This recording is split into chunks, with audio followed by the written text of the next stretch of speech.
Okay, let's pick up where we left off. So here we see the ratio of voltage to current gives this term called electrical resistance. Now let's consider what happens if instead we do the product. So I want you to pause the video. I want you to figure out, find in your notes, the original equation we had for both current and voltage and combine them to get some other term. Just as a hint, when we talk about the original equation, we want to go back to how we first defined delta V. We didn't really call it voltage, that's only recent. We used to call delta V potential difference. So you want to go back to the original equation we had for potential difference. See if you can figure out what new quantity we get by combining those equations. Okay, so we just recently did current. We know that's going to be delta Q over delta T. And our original equation for potential difference was delta PE over Q, or we could have done negative work done by the field per charge, but this is a little bit easier to see. And by doing some algebra, we see, of course, the charges are going to cancel, so we're left with really a change in energy over time, just sort of generalizing it's any energy per time. And you should recognize this, change in energy over time. What's that? Well, that is power, right? This is what we call electrical power. What units is it in? Well, current is in amps, and voltage is in volts. So the units for electrical power are the amp volt. Now, I'll tell you right now, no one uses the amp volts, so let's do a similar thing by combining units, the original definitions of the amp and the volt, to see what we get. Okay, so an amp, as you just saw in your notes, is a coulomb per second. A volt, well, that's energy per charge. That's a joule per coulomb. You should see the coulombs canceling, and we're left with joules per second. But you'll remember, of course, a joule per second, that is a... What's that? I'm sorry, what? What? Oh, it's still funny. It's still funny months later. Yes, it is a watt. Okay, right? Yes, a watt is a unit for power. Well, this makes sense, right? Because when your light bulb goes out at home and you go to the hardware store and you're faced with that giant wall of different light bulbs, all of them have different wattages, right? Let's think about that. There's the 40-watt light bulb, the 75-watt light bulb, the 100-watt light bulb. Why would you buy the 100-watt, right? What's the advantage to the 100-watt light bulb versus the 40 watts? 100-watt light bulb is brighter, of course, right? It's giving off 100 joules per second, energy per time, right? And so light bulbs being our most common resistor, well, when we talk about the light bulb, power of a light bulb, that translates to brightness. The brighter the light bulb, the more wattage it has, the more power it dissipates, as we say. Okay, so we have our equation for power, P equals I delta V. Now what I want you to do, just like we've done with capacitors, is I want you to use Ohm's law, delta V equals IR, and derive two more equations for power. In one, get rid of the current. In the other, get rid of the voltage. In both, introduce resistance. So pause the video, do a little bit of algebra magic, come back. Okay, so we've got P equals I delta V. In one of them, you should have gotten rid of the voltage. You should have gotten P equals I squared R. And the other one, get rid of the current. You should get delta V squared over R. So we're going to box in all three of these as our new equations for electrical power. Now, you're going to have problems. We're going to have arrangements of different resistors in different combinations, like series or parallel, and very often you're going to be asked to rank them in terms of their brightness, for example, if they're light bulbs, or how much power they dissipate. What's going to be my advice? Same deal. When comparing resistors, choose an equation with something in common. And so we're going to be going through these types of connections as well to see what's in common, and you just choose an equation that has that thing so that you don't have to worry about it, worry about all the other things that are changing. Okay, so at this point, I want you to take out the circuit's activity and just flip through. Just flip through. You're not reading it now. You'll read it on your own later. Just flip through and look at some of the diagrams that go along with drawing circuits. This is what we call schematics. Okay, so we're going to label some of these. Some of these we've already seen, these circuit diagrams, these schematic symbols.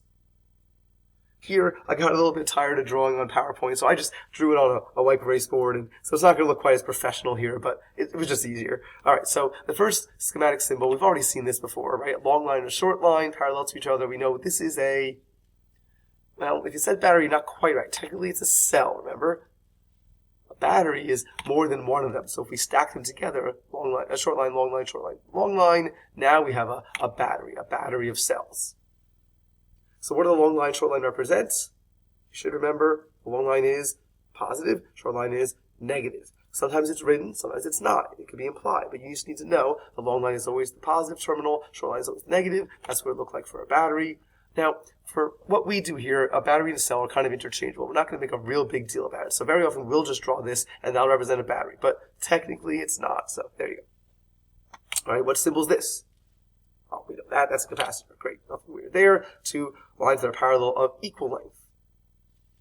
What if we have a straight line or a line bent at a right angle? Well, I sort of showed that to you before with the battery. This is representing wires. Okay, so here comes the new stuff.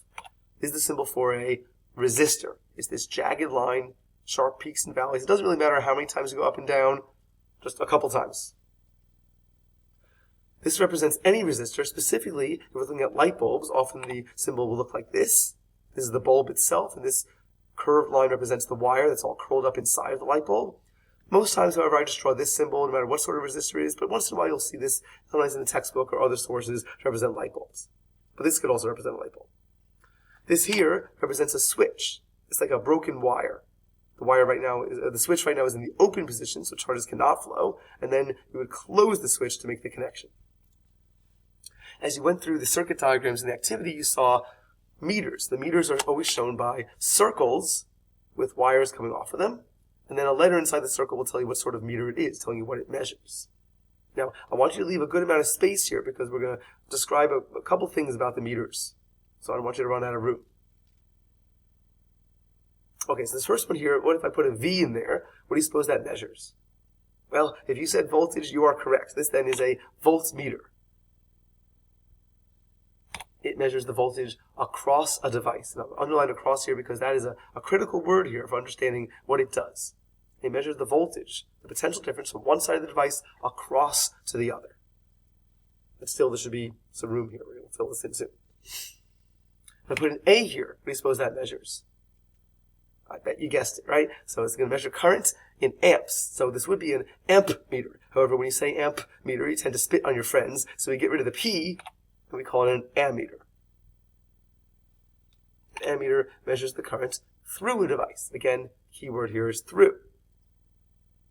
Okay, so I want you to look now through those circuit diagrams in your circuit activity and find some of the ammeters. You're looking for what sort of connection it has relative to the resistors. So pause the video, discuss people around you, then come back. So hopefully you noticed that an ammeter is connected directly to a resistor, so that every charge that goes to the ammeter either has already gone through a resistor or is about to go through a resistor. What sort of connection does that sound like? Well, that's series. Ammeters are connected in series. You need all the charges to have gone through an ammeter so we can count it up and measure the current. Okay, all right, so now look through the circuit diagrams and find the voltmeters. Where are they? Well, what you hopefully notice is that they're not there, right? They're actually not there. Voltmeters are not really in the circuit. They're connected in parallel. I do apologize. I cut off the L there. That's parallel. Make sure you have the L there. Right? They're not really in the circuit. They're always going to be in parallel from one side of the device, in this case the resistor, across to the other. Okay, so what would happen next class is that you would start to work on the circuit's activity. The problem is I'm not going to be there, and I certainly can't have you building circuits and having the sub supervise that. It's a bad idea, right? So unfortunately what we have to do is you're going to be doing a simulation. So I'm going to post a link to a website that runs a simulation of building circuits. And while I don't love you doing this, we can't slow down. We can't run out of time because the AP exam is coming. And so you're going to be building virtual circuits and taking data from it, which unfortunately you're going to get some perfect results. That's not really how I prefer for it to happen. I'd rather there be some, inconsistencies so we can have to look for the patterns. But the class after that, because it's going to be a pretty big activity, then the class after, then you're going to get your hands on the equipment, you're going to be building the circuits, and this way I can supervise you doing that. Because you really do need to, actually put the materials together and read the meters and see what happens in real life as opposed to a simulation. But the simulation does work very, very well for the purposes that we need it to.